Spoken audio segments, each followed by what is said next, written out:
bag, the military staged a coup. A month after the military coup, this is now the law. The military in Myanmar has shot dead another 9 protesters.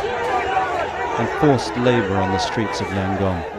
This mobile phone footage shows civilians being forced to carry sandbags for the police.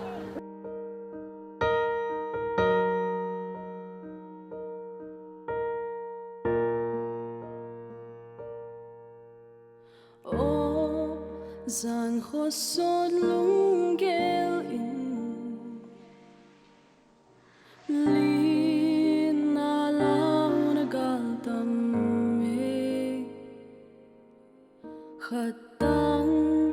lung doang không ai loạn hồng u hồng kem đinh là lu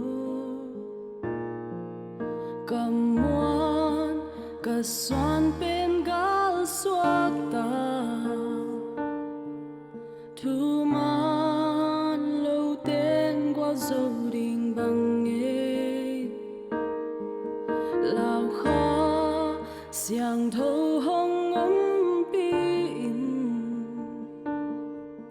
cả toang làm mây và không tano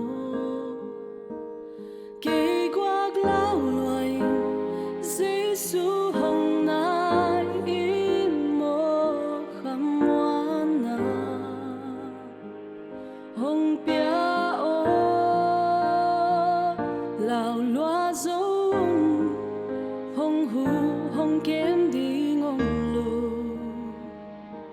cả gal te tam loa cả kim ko ra hong chi pu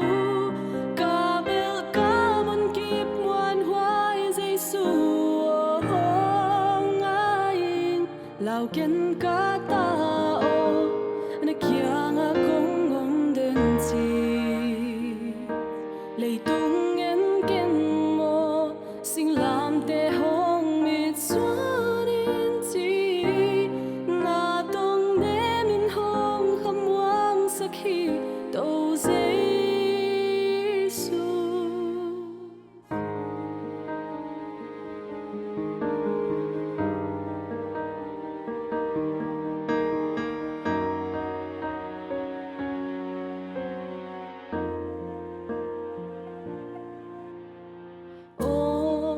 Gian khó sót lung ghel in Lien na lao na gal tam me Khuptong lung doang không ai loa in hồng u hồng kem đinh là lo Khamuanna cả xoan bên gal xoak ta thu man lâu tên qua dầu đình bằng lao kha xiang thâu hong pin cả toang làm mây và không tano kỳ quắc lao loài Giêsu hồng nai in mô Khamuanna hồng bia o lao loa dông hồng hu hồng kem đi ngong lu cả gal te tam loa cả kim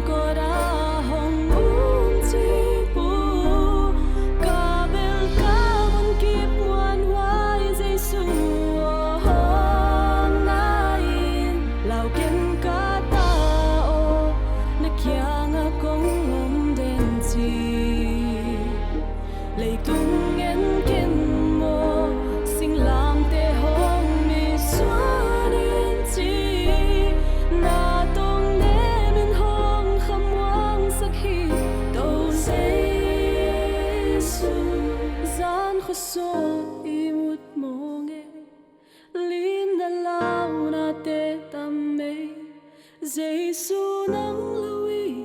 ông giọt tôm sắc kê